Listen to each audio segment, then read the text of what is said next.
Okay, my name's Elise Fernandez. I am a breast cancer survivor. I was diagnosed with breast cancer 4 years ago in 2008. I had a bilateral mastectomy. I had both my breasts removed. And I had chemotherapy, radiation, and radiation again. I think when I was diagnosed, it was really important for me to get involved and to speak to someone who had actually been through the exact same process that I was going to go through. It was very daunting. And even though I have my family members, and I had my family members and an aunt who had gone through breast cancer, it still wasn't the same. I needed to speak to somebody who wouldn't judge me, and I needed to speak to someone who had a bilateral mastectomy, who had kids, who had maybe even been a similar age to me, and I didn't have that. So as a result, I just started getting involved with different organizations and campaigns, and I am today working with people living with cancer.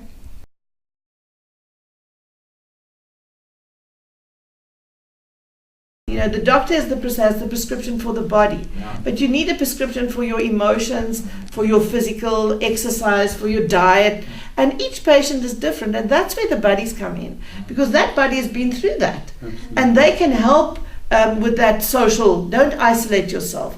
Make time to have fun. You know, you can give some practical advice about diet and nutrition. And for me, it's about, you can say to the patient also, as a buddy, write down the questions you want to ask your doctor. And then when you get there, take your paper out and ask those questions, because you always land up not asking the questions. And I had a patient once, one of our buddies went, and he went with the patient to the doctor to actually ask for what that patient needed, because the patient didn't have the ability to voice that. And to me, that's that your buddy comes and stands alongside you as you journey this very difficult road, and he has a license to do that because they've been there themselves. And that to me is what People Living with Cancer is trying to do, is to provide that kind of support at a time of crisis. When I asked you to become a cancer buddy, what was your first feeling about that? When you asked me that day in Groote Schuur, my first feeling was elation, brilliant. I'd been wanting to get involved for ever since I was first diagnosed, which is a year ago now. Because when I was first diagnosed, I was very much like you just said yourself. I was desperate to speak to somebody who'd gone through this experience, to ask them the practical type questions. What's going to happen? How's it going to feel? How does it work? How does it work? How's it going to affect me? What's the best thing? What can I do to help it? Those sort of questions. And I desperately tried to find somebody to speak to, and I failed. I couldn't get anybody. Sure.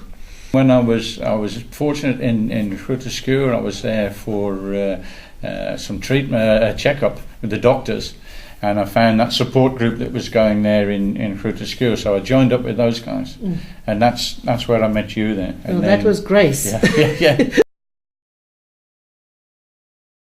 You've been visiting Thabo. So perhaps tell us a little bit about what were your challenges and how that felt. At the beginning, the challenge I felt for Thabo is, I think you have to try and overcome the pity side of it. You know, I can look at somebody. Thabo was in a desperate state at the beginning. He'd been diagnosed with cancer. He really wanted to talk to somebody about it and find out exactly the similar questions to what I was asking at the beginning.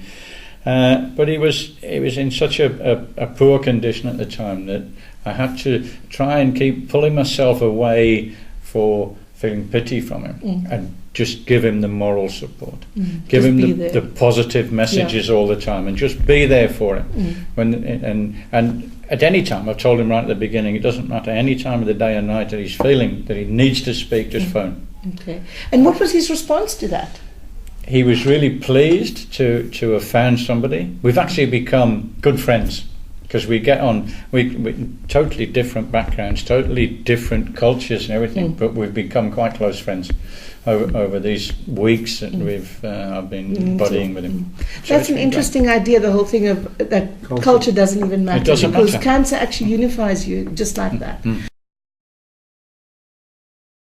Linda managed to get hold of me as well by SMS one day and asked me if I was prepared to be a cancer buddy for John. I thought about it at that stage. I didn't really know what it meant as such. You had a brief training over the telephone. Very brief.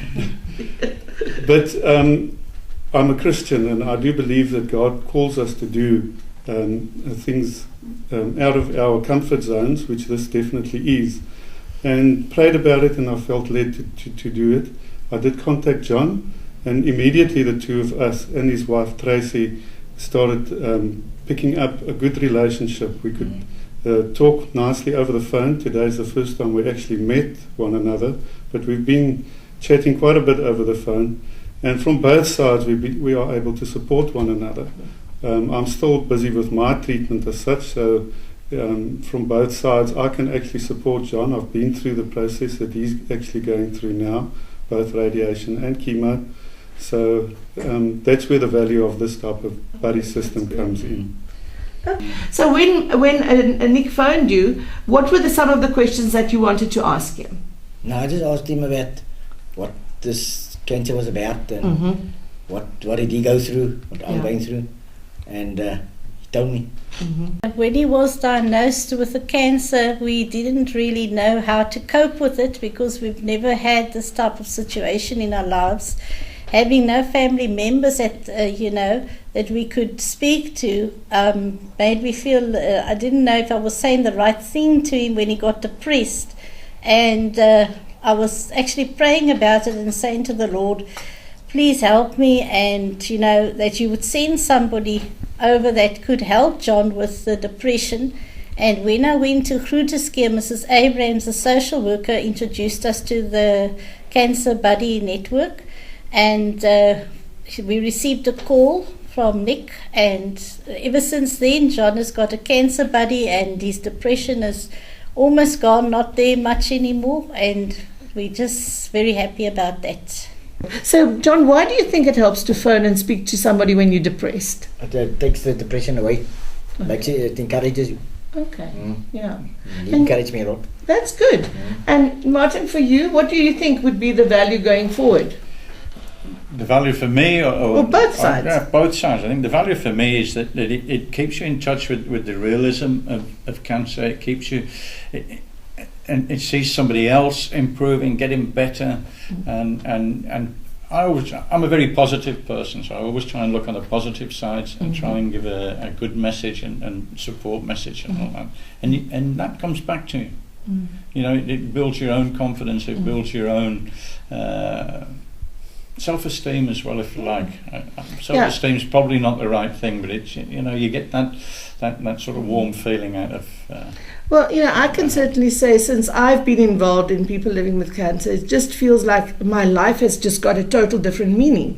It's as if this work has to be done, and we don't ask questions about it.